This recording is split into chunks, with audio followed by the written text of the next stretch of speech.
Sådan. Den måde, jeg har valgt, at vi gør det på i dag, det er, at vi klipper kun en halv kat i dag. Fordi hun skal også klippes klokken 5. Så I vil kun se en halv kat, der bliver klippet. Grunden til, at vi viser det i dag, er, at der er mange, der simpelthen ikke ved, hvad det betyder, når en kat den bliver klippet, og de simpelthen ikke kan forestille sig det. Så derfor har vi valgt, at det skal I prøve at se i dag. Der er mange, der kommer i kattefrisørsalongen også og siger, at min kat er frygtelig bange for alle forskellige lyde, og den er bange for en føntør og deslige. Så vi går meget ud af i kattefrisørsalongen, når de kommer, at de skal vende sig til lyden først. Så altid, når vi starter en trimmaskine, bliver det altid langt væk fra katten af. Og så vender den sig stille og roligt til lyden, og så kan vi faktisk klippe de fleste katte, der kommer der.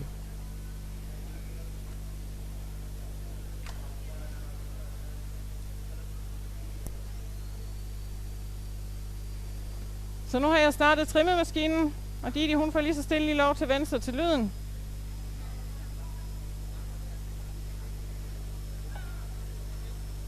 Og man kan sige, at det eneste træls ved mit job som kattefrisør er, at de fleste katte, når de bliver trimmet ned der, de bliver simpelthen ikke smukke af at være i kattefrisørsalongen. Det gør de bare ikke. Og det må I lige tage med et gran salt, når hun er færdig. Hun bliver ikke smuk. Men de katte, som kommer der, som har mange knuder, de får det jo meget, meget bedre. For katte, der er knuder så meget til, som I så i starten, det stopper blodtilførslen, og kattene har det ikke godt, når de er så knuder til.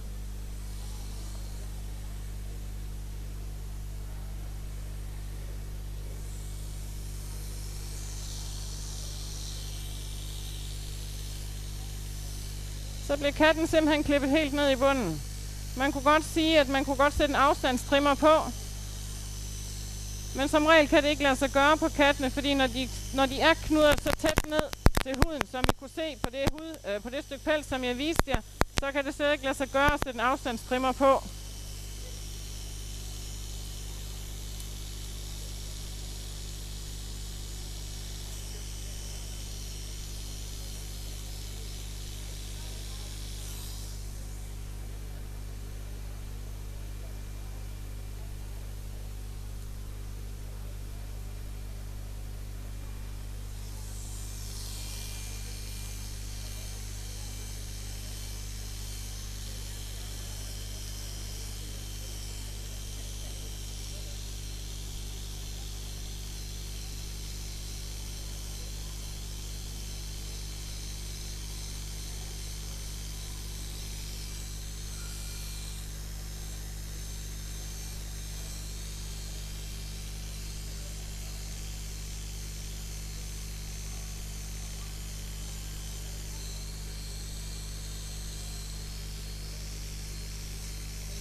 Det er et godt spørgsmål, som dame her ved siden af, hun spørger om, hvornår bliver hun så fin igen?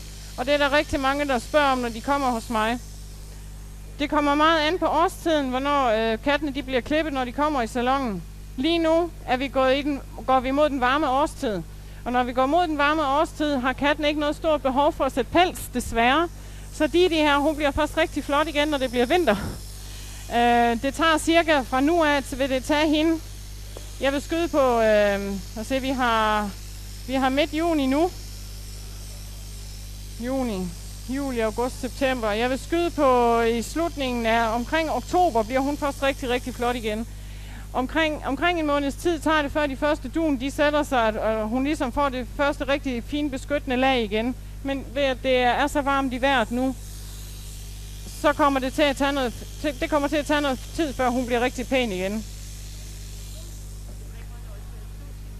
Nej, altså grunden til, at jeg vil vise det nu, for hende kunne jeg sagtens sige, at hun har ingen knuder. Men i og med, kan jeg lige skal også lukke maskinen,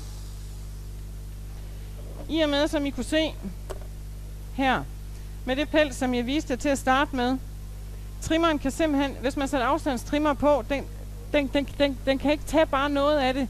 Der bliver man simpelthen nødt til at tage den helt ned under, fordi man bliver nødt til at komme helt ind under pelsen, for så kan man ikke få det af. Jeg har virkelig eksperimenteret meget for at se, om man kunne sætte afstandstrimmer på.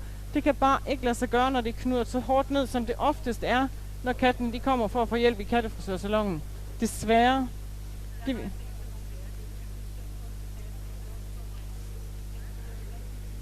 Ja, det er selvfølgelig træls med hendes pels, men jeg vil gerne vise det i dag, så og hun tager ingen skade af det, og vejret er dejligt, så hun kan sagtens komme ud alligevel. Bare på her.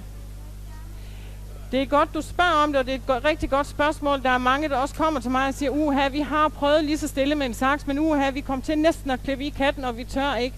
Og jeg anbefaler altid, lad være med at prøve med en saks. Lad være med at prøve det. Der er mange, der prøver, og de er næsten ved at klippe i katten, og det er godt, du spørger. Lad være med at prøve med en saks. Det kan være frygtelig farligt, og man kan komme til at klippe i katten, og man kan komme til at klippe hul i katten. Og det koster så en tur ved dyrlægen, hvor den skal i narkose og måske syes. Og så kan de lige så godt klippe katten ned der. Der er mange, der siger, at de vil så tage katten til dyrlægen i stedet for. Og den eneste måde, man kan få klippet sin kat hos dyrlægen, det er ved, at dyrlægen lægger katten i narkose. For dyrlægerne vil ikke klippe kattene, som jeg gør det her, uden at katten der bliver lagt i narkose. Det vil dyrlægerne ikke. Det er lige præcis det, de kan. Der er jo mange katte, der ikke er vant til at ligge stille, ligesom mine katte, de gør det her. Det er der ikke ret mange, der gør, når de kommer i kattefrisørsalongen. Jeg får dem så til det alligevel, men dyrlægerne har ikke den tid til det. Og deres hænder er guld værd for dyrlægerne. De kan ikke risikere, at de bliver bidt og krasset. Så derfor vil dyrlægerne ikke gøre det, uden at kattene de bliver lagt i narkose.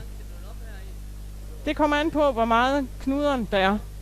De bliver klippet så meget, som der er behov for, når de kommer i salongen.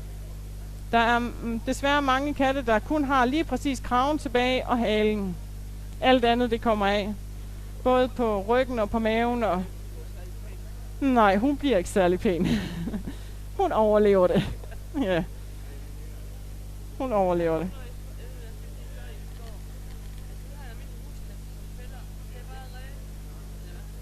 Rede.